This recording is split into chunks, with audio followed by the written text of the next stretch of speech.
Queridos amigos, queridas amigas, que Deus seja conosco, nos abençoe, nos envolva nas suas bênçãos, na sua proteção. Quero cumprimentar as queridíssimas amigas aqui que compõem a mesa, que representam, de alguma forma, todos os trabalhadores do Centro Espírita Paulo Estevão, Casa Veneranda, cujas dezenas de anos têm uma larga folha de serviços prestados na comunidade, mas sobretudo no esclarecimento de consciências, casa pela qual eu sinto uma imensa gratidão. E enquanto os avisos eram dados, a prece era formulada, pela minha memória passaram uma série de lembranças, porque a última vez que pisei os meus pés aqui já tem mais de 2 anos. Se não me falha a memória, foi outubro ou novembro de 2019. Após o que, como é sabido coletivamente, muitas atividades nossas, por motivo de força maior, foram interrompidas e foram voltando paulatinamente, não obstante os recursos inesgotáveis da internet e das comunicações que diminuem distâncias. Portanto, para mim é uma grata honra, uma honra não merecida, estar de volta a essa casa, a esse recinto, cuja atmosfera saturada de vibrações salutares que são alimentadas pelos trabalhadores e, claro, sob o respaldo dos verdadeiros líderes dessa instituição que se encontram no plano invisível, porque o Paulo Estevão não se restringe apenas a esses metros quadrados, vai muito mais além do que o nosso olho material pode captar. Para mim, portanto, é uma grata satisfação e digo sem nenhum tipo de falsa modéstia, aqui eu me encontro na condição de beneficiado, muito mais do que benfeitor. Mas já que eu falo de força maior, antes de adentrarmos pelo tema, eu gostaria só de pedir desculpas, já de antemão, em função de que, como eu tenho um compromisso doutrinário logo imediatamente após essa palestra, eu farei uma deselegância de sair logo após a minha exposição doutrinária, não acompanhando a prece final, pelo que eu peço desculpas, porque eu adoro estar em contato com o público depois, conversando, dialogando, mas por um motivo de força maior que me escapa as possibilidades, esse compromisso acabou me impedindo de estar aqui como eu gostaria, como normalmente eu faço, e normalmente eu faço durante esses 20 anos, 22 anos, aliás, de atividade doutrinária como palestrante. Abraham Maslow, o extraordinário psicólogo norte-americano, esse homem extraordinário que tanto pesquisou a psicologia humana, que tanto se debruçou para entender o psiquismo humano, que fez uma viagem em torno da Europa e da América do Norte para pesquisar aquilo que ele chamava de homens e mulheres notáveis, a fim de tecer o perfil psicológico da criatura amadurecida.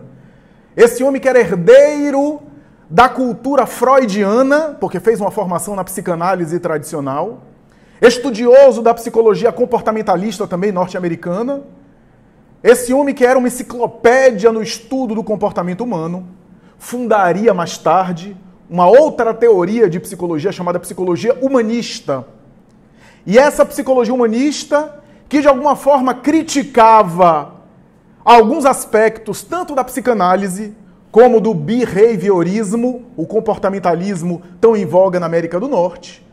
O segundo, porque Maslow e os teóricos da psicologia humanista acreditavam que o behaviorismo, de alguma forma, reduzir a explicação do comportamento humano aos estímulos ambientais, na sua perspectiva, na sua visão, que era reducionista e, de alguma forma, tentava comparar o ser humano aos sujeitos experimentais, aos animais que eram investigados, através apenas das causas ambientais. Para ele, na perspectiva dele, isso era uma limitação do comportamentalismo, do behaviorismo radical. De outro lado, a psicanálise que, diferentemente do behaviorismo, tentava estudar as coisas não no ambiente, mas no interior da criatura, através dos impulsos, do inconsciente, dos conflitos da infância, das coisas recalcadas. No entanto, para Maslow, a psicanálise tinha uma visão muito patologizante, focando apenas na neurose, na psicose, na perversão, ou seja, nos aspectos patológicos disfuncionais. E para ele, a psicologia humanista não vinha negar essa proposta, mas vinha adicionar o foco dos potenciais da criatura, daquilo que a criatura poderia desenvolver. Por isso, ele é considerado um dos pioneiros da chamada psicologia positiva, uma das teorias psicológicas contemporâneas. Mas Maslow ficou muito conhecido, mais conhecido do que qualquer outra coisa que ele fez, e é a partir desse ponto conhecido que ele elabora toda a teoria humanista dele, foi a partir da sua famosa hierarquia das necessidades. Teoria da motivação humana, porque era o momento em que ele estava se interessando por entender a motivação humana, por que o ser humano se motiva por determinadas coisas, quais são as causas da motivação, o que é que faz o ser humano ter motivações por determinadas experiências. E graças a isso, ele estabeleceu a famosa teoria da hierarquia das necessidades. Alguns chamam pirâmide de Maslow, embora ele não elaborou pirâmide nenhuma na teoria dele. Até os gráficos e algumas coisas que ele coloca na forma de escada. Mas que seja, a pirâmide é uma metáfora muito boa, didática, reconheço, uma metáfora, uma imagem muito boa para a gente entender essa hierarquia das necessidades humanas, que é o nosso tema, necessidades humanas, baseado no livro Vida, Desafios e Soluções, do espírito Joana de Ângeles, livro esse que faz parte da célebre coleção psicológica dessa autora espiritual que escreveu esses livros, a começar por Jesus e a Atualidade e concluindo na obra Psicologia da Gratidão, abordando aspectos comportamentais que tinham uma conexão com aspectos espirituais e aspectos doutrinários explicados pela doutrina espírita. A obra psicológica de Joana de Ângeles é extraordinária nesse sentido, que, aliás, vem só desenvolver os ideais kardecianos. Allan Kardec, quando elaborou a teoria, a Revue Spirit, a revista espírita, ele colocou Jornal de Estudos Psicológicos. Porque o espiritismo, como doutrina filosófica com base científica e com consequências morais e éticas, ele tem reflexos, ele tem consequências comportamentais. E a ciência que estuda o comportamento é a ciência psíquica, a psicologia. Daí o espiritismo tem uma relação direta, tem uma vinculação direta com os temas psicológicos, sem necessariamente ser uma ciência acadêmica e nem vir disputar ou concorrer com a ciência psicológica acadêmica. São campos distintos. Mas como o espiritismo se interessa pela alma, pelo espírito, e a psicologia se interessa pelo comportamento, pela mente, nós sabemos que quem se comporta é a mente, e a mente, para nós, é o espírito. Colocando de maneira bem simples, é claro. Graças a isso, Maslow vai se interessar muito por essas motivações, essas necessidades humanas. Estabeleceu na sua famosa hierarquia, a chamada hierarquia das necessidades, que hoje é aplicada em empresas. Essa teoria foi muito aplicada em políticas de motivação nas organizações, nas empresas, nos trabalhos de RH, na inclusão de funcionários, né? Nos trabalhos de grupo de funcionários, com psicólogos, com o pessoal aí de humanas. Mas fora do âmbito empresarial, a hierarquia das necessidades também é estudada do ponto de vista clínico, do ponto de vista psíquico, para a gente entender aí o que é que Maslow queria dizer. Nessa teoria da motivação humana, Maslow estabeleceu, primeiro, que, como o nome mesmo diz, hierarquia. Hierarquia tem a ver com poder, ou seja, uma faixa que tem poder sobre outra e que tem prevalência sobre outra. Na famosa pirâmide, que é uma metáfora muito boa, a faixa mais baixa tem poder sobre as demais e tem preponderância sobre as demais. Então, quanto mais inferior, quanto mais baixa é a camada de necessidades, mais ela predomina sobre outras. E, normalmente, só as necessidades só são acionadas quando as de baixo já foram preenchidas, já foram satisfeitas. Então, quando a camada mais baixa é satisfeita, é atendida, se passa para uma camada de cima e outras necessidades são acionadas, são ativadas, segundo a teoria de Maslow. Nessa dinâmica, nós percebemos que há uma progressão, há uma ascensão, uma espécie de aspecto aí progressivo, ascensional. Na camada mais baixa, na camada mais primária, na camada mais que segura, digamos assim, toda a pirâmide, nós temos as necessidades mais básicas de todas, que Maslow cunha como necessidades fisiológicas. As necessidades fisiológicas, não se precisa muito explicar a respeito disso, está associada aí à fome, à sede, à homeostase orgânica, o equilíbrio orgânico, ou seja, a ausência de dor, sofrimento e assim por diante. Necessidades como do sexo, entre outras considerações. Tudo aquilo que tem a ver com aí a questão mais básica de sobrevivência. Necessidades, portanto, fisiológicas. No segundo patamar da pirâmide, nós temos as necessidades de segurança. Portanto, depois que você tem, de alguma forma, a sua sobrevivência relativamente resguardada, você se preocupa com segurança. Ninguém vai se preocupar com segurança enquanto está morrendo de fome. Porque não sabe nem se vai conseguir se proteger com uma fome que está matando o indivíduo. A segurança, portanto, é o segundo nível. E aí tem vários aspectos. Desde a segurança física, a preocupação com a saúde, assegurar que a saúde está ok, né? Ter algum tipo de proteção em relação à saúde, até a segurança material mesmo, a moradia, a habitação, a proteção, segurança fiscal, a ideia dos recursos, do dinheiro, né, que está atrelado ali também a uma certa proteção, a uma certa, de alguma forma, de se proteger aí para você conseguir se manter. Né? Pesquisas dizem que o recurso financeiro de alguma forma, é essencial quando você está tratando de pagar as contas básicas. Quando tem a ver com o remédio que você tem que dar para seu filho de uma doença grave. Aí faz toda a diferença.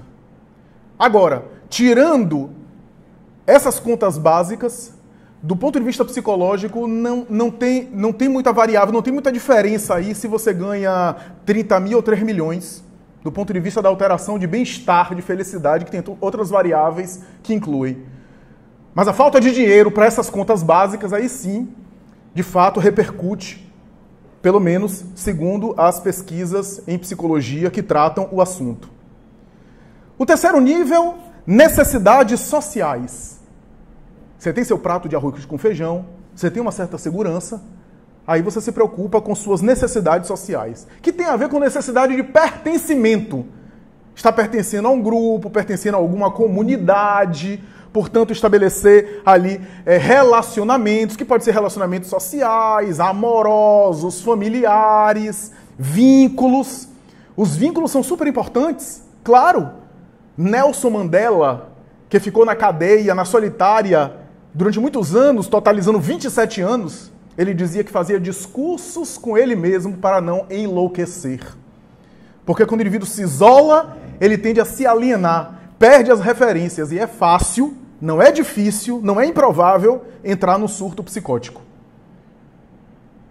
Há uma necessidade social que a criatura humana tem, aliás, abordada em O Livro dos Espíritos, Lei de Sociedade, os laços sociais, estão lá, explicados por Allan Kardec, aliás, pelos espíritos e perguntado por Allan Kardec.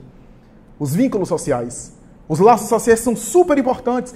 Em uma pesquisa famosa, uma das pesquisas mais longas da tradição científica, uma pesquisa que começou na década de 30. Eu estava desencarnando da reencarnação passada ainda. E essa pesquisa fez uma série de investigações, de exames, desde os exames médicos mais basais, exame de sangue, os níveis, as taxas de saúde, até estudos de formação acadêmica, intelectual, social, em relação a um grupo de pessoas da Europa e dos Estados Unidos. É uma pesquisa grande. Essa pesquisa ainda não acabou. Começou na década de 30 e os sobreviventes estão nonagenários. Aqueles que ainda estão aí estão sendo avaliados. Mas a pesquisa já tem uma conclusão. A conclusão é o seguinte: as pessoas com melhor nível de bem-estar, ou seja, com aquilo que a gente pode até chamar de felicidade, embora o termo felicidade é problemático nos estudos da psicologia, muita gente não gosta desse termo, mas as pessoas com melhores níveis de bem-estar não são pessoas que tinham LDL baixo, a glicose ok, o colesterol equilibrado, que tinha pressão arterial normal, que não estava obesa ou que não tinha nenhum histórico de câncer.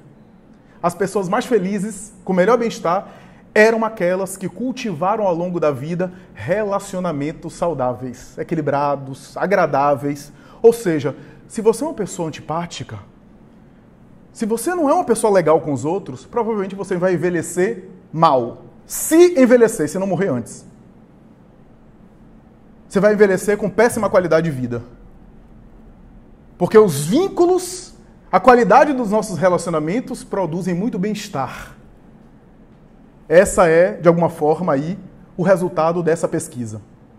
O outro patamar, depois de necessidades sociais, tem um outro patamar chamado de estima, necessidade de estima, que Maslow diz que está associado à necessidade de ser reconhecido, de ser admirado, de ter conquistas e dessas conquistas serem reconhecidas, de ter certo status. Aí tem a ver com profissão, com algum tipo de ideal de vida, pode ser ideal social, ideal religioso, ideal político, e que isso traz uma certa admiração da comunidade, ou seja, não é só você se relacionar, mas você, de alguma forma, ter um bom conceito, ser bem-quisto, necessidade de estima. E por último, no topo da pirâmide, depois de todas essas necessidades, a última necessidade que ele chama de autorrealização. Necessidade de autorrealização. Quem está nesse nível já não está muito valorizando ser reconhecido pelo outro, mas está tentando ter um olhar em relação a si mesmo positivo. Tentar ter autorrealização naquilo que faz. Nesse nível de autorrealização, Maslow vai dizer, esse nível não tem fim, não acaba nunca. Porque tem a ver com o sentido da vida, e sentido da vida é tipo aquele mito de Sísifo, que pega a bola, sobe até o topo, carrega no pescoço, quando chega lá no topo a bola cai, e ele volta para pegar de novo e volta. O sentido da vida é isso. Tem coisas que dão sentido à nossa existência, mesmo que a gente não saiba se a gente vai sair do lugar. É aquilo que nos move, aquilo que faz a gente caminhar, que confere significado à nossa vida. O ser humano é um animal que dá significado à existência. E se não consegue dar sentido à vida, ele adoece. Se ele não vê sentido para a existência, ele adoece. Esse nível não tem fim e é sempre gradativo. Eu me lembro de Divaldo Franco, recentemente em uma entrevista que eu assisti, perguntaram a ele se ele estava feliz e satisfeito. Ele disse, feliz sim, satisfeito não. Porque se eu estou satisfeito, eu vou sentar e vou esperar morrer. E a evolução é uma certa insatisfação para querer sempre melhorar, aperfeiçoar, conquistar mais plenitude. Claro que não é aquela insatisfação negativa, né? Na depressão, por exemplo, a gente tem uma insatisfação. O deprimido muitas vezes tem uma insatisfação inconsciente em relação a si mesmo. Na depressão há uma espécie de insatisfação. Não é essa insatisfação patológica. É uma insatisfação no sentido de querer mais, de querer ampliar, de querer ser mais pleno. Não é uma insatisfação neurótica de querer bater meta, não é isso. É uma insatisfação de se desenvolver, de se aprimorar, de ser cada vez melhor, que proporciona melhor bem-estar. Maslow vai dizer que nesse nível o indivíduo se interessa por conhecer e compreender o mundo à sua volta, a natureza do mundo, a sociedade, como as pessoas se comportam, como ele se comporta. Nesse nível, o indivíduo se interessa por autoconhecimento. Ele se interessa por se conhecer a si mesmo, por tentar se observar, se analisar, sem escapismo, sem fuga, tentar realmente se conhecer para ser melhor. Nesse nível, ele tem interesses estéticos e tem satisfação estética. Satisfação estética aqui não é do silicone ou da abdominoplastia, não, tá? Nada contra a cirurgia plástica, mas não é dessa estética que eu estou falando aqui. É o prazer estético da música, de uma boa leitura, é a estética no sentido aqui cultural, não apenas o prazer cultural e não o prazer sensorial, do se alimentar, do dormir, do sexo, não apenas esses prazeres, que não são negativos, apenas que o indivíduo não se limita a isso. Satisfação estética. Esse nível de Maslow está perfeitamente conectado com outro teórico, Carl Gustav Jung, o psiquiatra suíço, discípulo de Freud na psicanálise, que teorizou a respeito da individuação, palavra que ele cunhou para designar um processo de amadurecimento, de aperfeiçoamento, de desenvolvimento da personalidade, através do qual o indivíduo se descobre, se integra com ele mesmo e passa, nas palavras de Jung, palavras técnicas, me permitam, uma integração de tal forma entre o ego e o self. Troca de miúdos, o indivíduo está conectado entre aquilo que ele é por fora e aquilo que ele é por dentro. Então ele irradia exatamente o que ele é.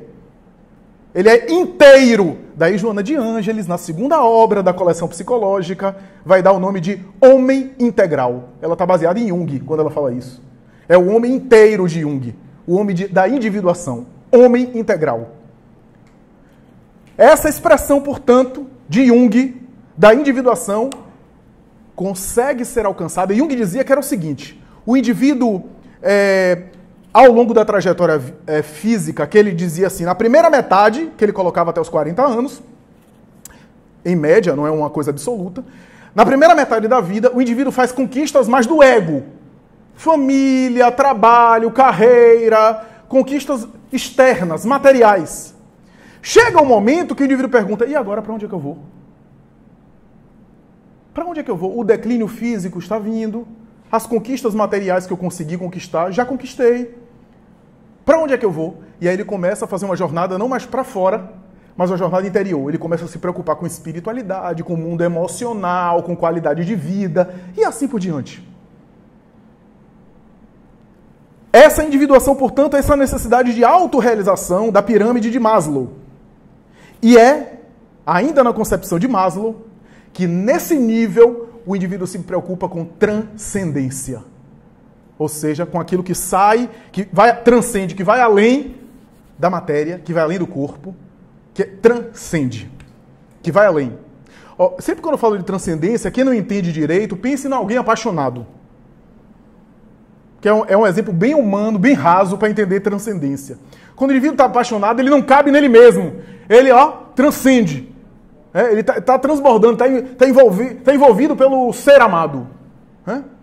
Ainda que dê ruim no final, mas, enfim. Isso são outros 500. Então, o maestro que está numa orquestra, tocando a orquestra, ele está transcendendo. Ele é mais do que ele mesmo, porque ele está em fusão com a orquestra. Então, transcendência tem a ver com algo que sai de mim, que supera os meus limites. E, claro, transcendência espiritual também, que sai de mim, que não é apenas eu material. É interessante notar que outros teóricos que não se conheceram, e talvez Maslow não conheceu, falaram algo parecido. Por exemplo, Gurdjieff, na Rússia, que fez um discípulo na Europa, britânico, Pedro Ouspensky. Gurdjieff vai falar dos homens fisiológicos e dos homens psicológicos.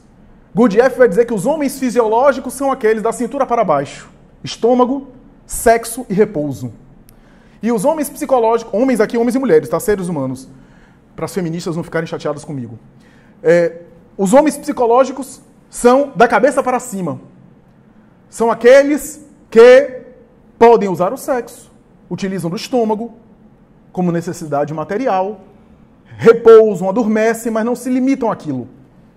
Porque tem necessidades emocionais, tem necessidades afetivas, tem necessidades espirituais.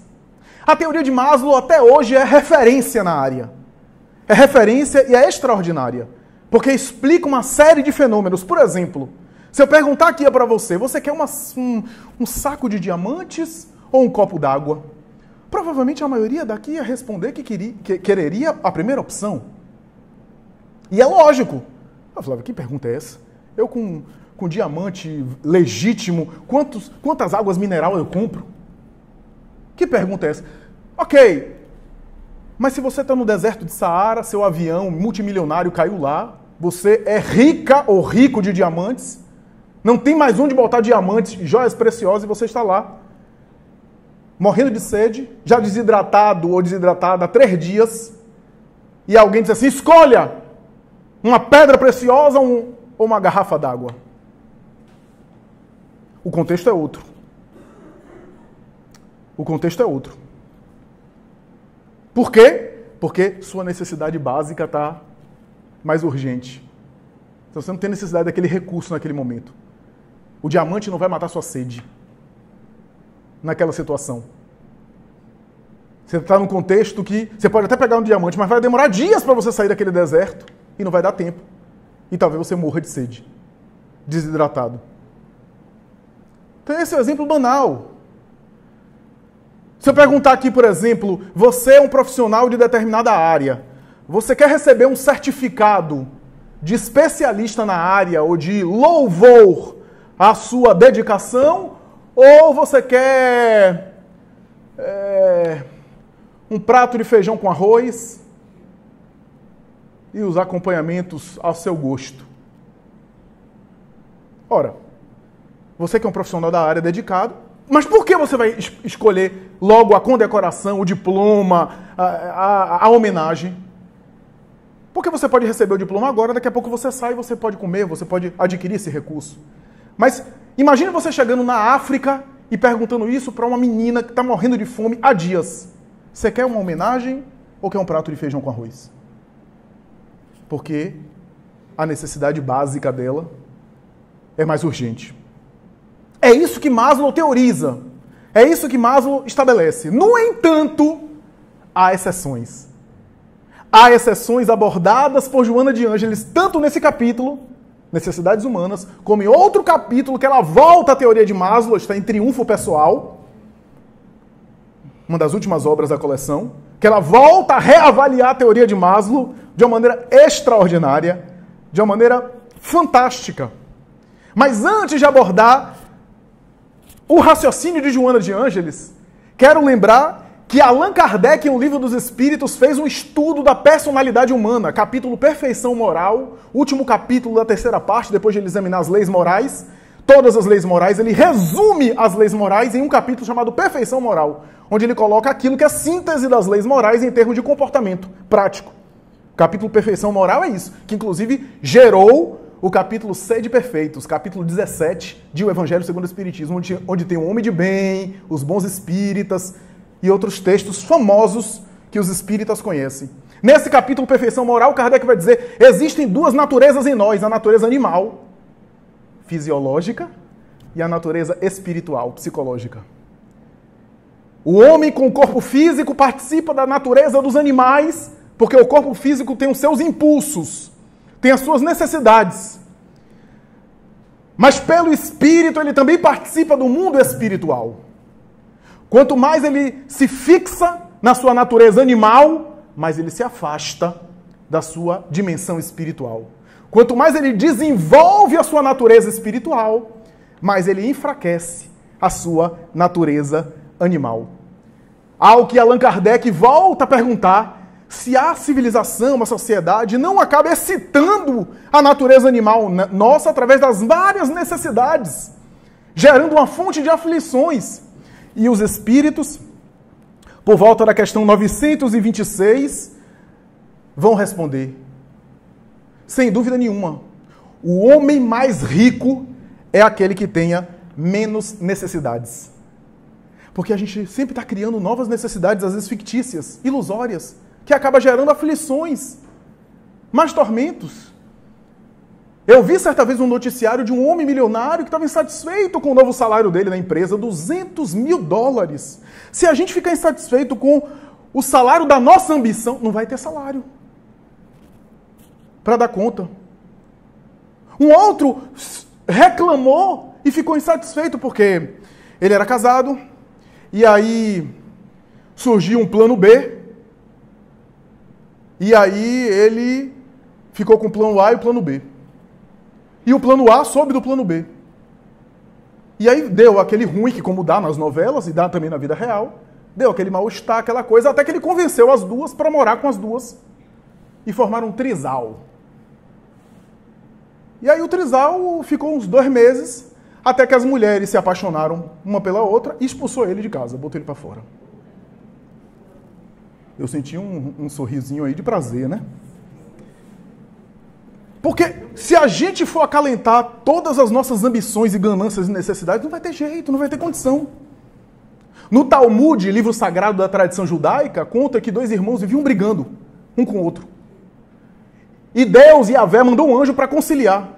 E disse para o irmão: olha, me peça tudo o que você quiser e eu dou para o seu irmão também. Tudo que você me pedir, eu dou em dobro para ele, porque ele, como ele está mais magoado, mais rancoroso, a gente dá em dobro para ele, você vai ficar bem. Me peça aí uma fortuna em dinheiro, eu dou em dobro. Mas você vai dar em dobro para ele? dou em dobro. Ah, não, então não quero. Mas você vai ter? Não, mas ele vai ter mais. Aí o anjo, já lamentando, decepcionado, virou as costas, ia voltar para o paraíso, quando o sujeito disse, peraí, tudo que eu pedi para você, você dá em dobro para ele, dou em dobro. Então eu quero ficar cego de um olho. Então veja, essas são necessidades humanas que a gente vai criando em função de sentimentos inferiores. Mas, segundo Maslow, as necessidades humanas são atendidas a depender do contexto. Eu citei aqui 2 exemplos, da água, do diamante. Eu citei aqui exemplos claros de necessidades que têm contextos específicos, do diploma e do arroz e do feijão, entre outros. Mas será que sempre depende do contexto? Kardec se preocupou com isso. Questão 922 do Livro dos Espíritos. A felicidade terrestre é relativa à posição de cada um. O que basta a felicidade de um faz a infelicidade do outro. Entretanto, não há uma medida de felicidade comum a todos os homens? Os Espíritos respondem, para a vida material é a posse do necessário. Para a vida moral, a consciência tranquila e a fé no futuro. Isso é universal. Posse do necessário para a vida material, consciência tranquila e fé no futuro. Joana de Ângeles, na abordagem do nosso texto, vai dizer que há exemplos notáveis de superação das necessidades físicas em prol de necessidades mais sutis e relevantes, onde esses exemplos superam até anseios mais básicos. É a mãe de família, é o pai de família que muitas vezes priva-se de sono para atender o filho, que muitas vezes se sacrifica materialmente para trabalhar e para manter a família, que reduz horas de sonos, que faz determinadas renúncias, só para citar coisas assim do dia a dia. E claro, se a gente for pensar em exemplos mais grandiosos e exemplos mais famosos, é Mozart na miséria. Quando ele morreu, a família não tinha dinheiro nem para pagar um caixão. Foi jogado numa vala comum e compondo aquelas coisas maravilhosas que ele cultivava dentro dele mesmo. É Chopin, doente, tuberculoso, vomitando sangue em cima do piano e embelezando a humanidade com as suas peças extraordinárias do seu romantismo. É Mahatma Gandhi em cima de um leito, sem conseguir levantar, fazendo greve de fome e sensibilizando a população em prol da não violência. Indivíduos, homens e mulheres, que superavam, às vezes, necessidades mais básicas da pirâmide em prol de necessidades de transcendência e de autorrealização.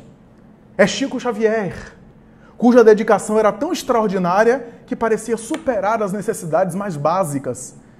Disse Marlene Nobre, quando estava encarnada, que quando foi conhecer Chico, ela tinha 20 anos de idade, Chico já era um homem de 50, atendendo aquela fila quilométrica que não parava de crescer. E ela foi, esperou acabar, conviveu com Chico, participou das sessões de psicografia, da atividade que ele realizou. Ele tinha o cuidado de levar as pessoas depois para cada um onde estavam hospedados, né? Altas horas da madrugada. Deixava lá. Ela diz que na primeira semana ela acordava às vezes assim 7 da manhã e ia dormir 3. Por causa do serviço de atividade aos necessitados.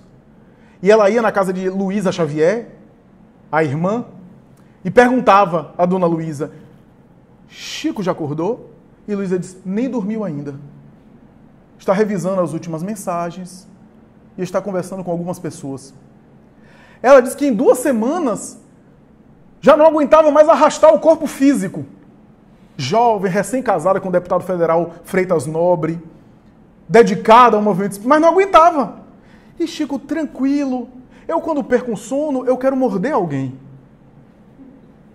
Eu fico naquela paciência, para não dizer o contrário. E Chico tranquilo, atendendo as pessoas. Ela disse que ia para sessões mediúnicas, ele sentava para psicografar, começava 7 horas da noite. Primeiro as pessoas faziam algumas palestras, liam algumas mensagens enquanto ele concentrava. Às 20 horas ele começava a psicografar. 3 da manhã, às vezes ele começava a ler as mensagens, varava a madrugada ali lendo, entregando às pessoas. Ela disse, ó, quando chegava meia-noite, o grupo que fazia parte de Chico já tinha se revezado umas 3 vezes. Já tinha ido para casa, tomado banho, jantado, voltado, sentado. E ele sentado, não tinha infecção urinária, não teve os problemas de postura, que horas ali, né? Como eu estou tendo, de coluna, de lombalgia, de não sei o quê. Ali, tranquilo, embora ele tivesse muitas limitações de saúde. Por quê? Porque a sua mente, aquilo que ele vitalizava, a região onde ele vivia psiquicamente, suprimia, se sobrepunha. Em Paulo, Estevão e Emmanuel fala isso do apóstolo Paulo. A sua revolução foi tão grande que ele comia pouco, dormia pouco, renunciou a uma série de prazeres imediatos, e aquilo não fazia falta, porque ele se alimentava psiquicamente de uma outra faixa. Agora, parêntese, eu estou pedindo para você agora não dormir? Eu estou pedindo para você não comer? Eu estou pedindo para você se privar? Não, não é isso. Não é isso. Ah, não, agora eu vou chegar em casa, só vou comer grão de bico. Aí depois tem problema de saúde. Depois tem uma série de deficiências de minerais, etc. Eu não estou dizendo isso. Não é você ser vegano, vegetariano, você mudar a alimentação e aí você vai se espiritualizar. É o contrário. Você se espiritualiza e, por consequência, por um reflexo natural, você sente menos necessidades. É Albert Einstein, para não citar só exemplo religioso, é Albert Einstein que passava horas no laboratório e perdia a noção. Uma biógrafa dele disse que certa vez ele saiu e aí ele abordou alguém no corredor de Princeton, né, na universidade, e perguntou, vem cá, eu não sei se eu saí do laboratório e estou indo para o refeitório para almoçar, ou se eu saí do refeitório e estou indo para o laboratório. Ele disse, professor, eu também não sei. Ele, então eu vou voltar para o laboratório. E continuou. Quer dizer, não sabia se tinha comida ou não. E não é assim que acontece conosco em um nível mais humano? Você tem uma notícia ruim, você recebe uma notícia que lhe surpreende, você perde a fome. Você perde o apetite. Você perde o sono. Se tem isso nesse sentido mais catastrófico, esses mesmos recursos existem para você se alimentar daquilo que Jesus dizia. Bem-aventurados os que têm fome e sede de justiça. Sadik, expressão do judaísmo, justiça, que não é a justiça no sentido de ordenamento jurídico, não. Justiça na tradição hebraica era a lei, e a lei era a espiritualidade, era o código de ética espiritual de Moisés, porque o código espiritual religioso era a legislação. Então, o justo, tanto é que Deus era o justo dos justos. Um profeta que era chamado o justo era alguém santo. Bem-aventurados que têm fome e sede de justiça, é fome e sede de espiritualidade. Porque eles serão saciados. Então, é essa ética, é esse desafio em que a nossa melhora no dia a dia, em hábitos... Já notaram como quando a gente se irrita, quando a gente se encoleriza, quando a gente fica ansioso, o que é que acontece? A gente fica com fome, a gente se cansa mais, a gente fica angustiado, a gente fica com mais necessidade de carência energética, aí vem as compulsões alimentares, aí vem as fugas para o sexo desregrado, para as redes sociais hoje, entre outras coisas. Por quê? Porque a emoção desorganizada gerou ansiedade, gerou angústia, gerou inquietação e carência vibratória. E já notaram quando a gente está bem, está disposto, a gente sente menos necessidades? Agora imagine em um plano mais evoluído, quando a gente chegar lá, com a nossa mudança de conduta, com a nossa melhoria moral. E como é que a gente faz isso, Flávio? Valorizando e reforçando os nossos potenciais positivos. Não é brigar consigo mesmo. Não é você mudar quem você é no sentido de violentar a sua natureza. Não é você deixar de ser quem você é para assumir uma máscara de ser uma outra pessoa. É você desenvolver aquilo que você está programado para ser. Porque na semente existe já uma árvore ali dentro dela. É da natureza da semente virar árvore. Ela não está mudando, não está violentando nada. Ela está programada para se transformar em árvore. nós também, em semente, temos aquilo que Jesus apresentou e que nele já era árvore. Em Jesus já estava desabrochado. Em nós temos em semente. Por isso que Paulo falava do Cristo interno. O Cristo interno que existe em nós. Jesus, portanto, é o nosso futuro. Ele apontava para aquilo que um dia nós seremos e que estamos programados para ser. Não é mudar o tom de voz. Para eu ser espiritualizado, eu não preciso mudar um tom de voz que não é um tom de voz meu. Isso não é espiritualização, isso é uma espécie de representação teatral. Porque não é postura exterior que faz a gente evoluir. É o amor que a gente carrega. É a capacidade de sentir, de amar, de ser misericordioso, de ser compassivo com o próximo. E naturalmente a gente é doce na voz, no nosso tom de voz. Na nossa postura de ser. Necessidades humanas, que também são necessidades espirituais. A abordagem de Joana de Ângeles é muito feliz, porque fala de coisas que é do nosso dia a dia, do nosso cotidiano, mas também aponta para aquilo que a gente pode ser, aquilo que a gente pode desenvolver. Há dentro de todos nós um potencial a ser desenvolvido. Maslow dizia em um dos seus últimos escritos: o maior sintoma para alguém ser infeliz é o indivíduo escolher conscientemente ser aquém dos seus potenciais. Ser aquém do que ele pode ser. Do que ele pode desenvolver. Do que ele pode evoluir. Do que ele pode viver. Eu tenho condição de já ser um espírito perfeito nessa encarnação? Não. Mas aquilo que eu tenho condição de ser nesta encarnação, se eu me esforçar, eu consigo encontrar paz e plenitude.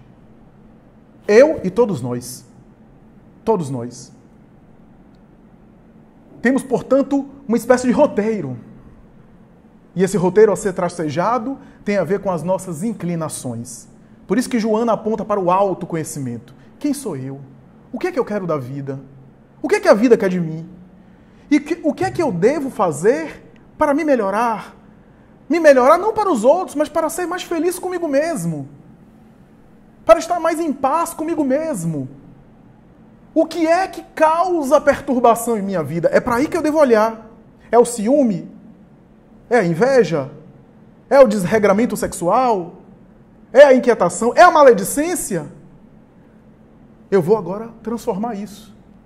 Porque o indivíduo maledicente é um excelente comunicador, pode até ser palestrante. Só é direcionar para o lado certo. Ele não aguenta, ele senta aqui e já começa a falar da vida alheia. É um vício, mas é só ele direcionar. Alguém que é muito ciumento é alguém que tem uma grande capacidade de ser cuidadoso, de zelar, de preservar, de cuidar. Só está desregrado, só está destrambelhado essa energia. Mas pode ser direcionado para o cuidado, para a abnegação. Alguém que está desregrado sexualmente, direciona. Veja o discurso que Jesus fez a Maria Madalena. Foi um discurso sobre o amor. Porque no fundo Maria Madalena tinha sede de amor. Só estava direcionado para o lado errado. E assim por diante. Então, meus amigos, a abordagem de Joana de Ângeles é muito feliz, porque nos convida à viagem para dentro, de maneira positiva, para nos encontrarmos. Porque quando a gente se encontra e fica de bem com a gente mesmo, a gente fica também de bem com o nosso próximo. Muito obrigado, muita paz.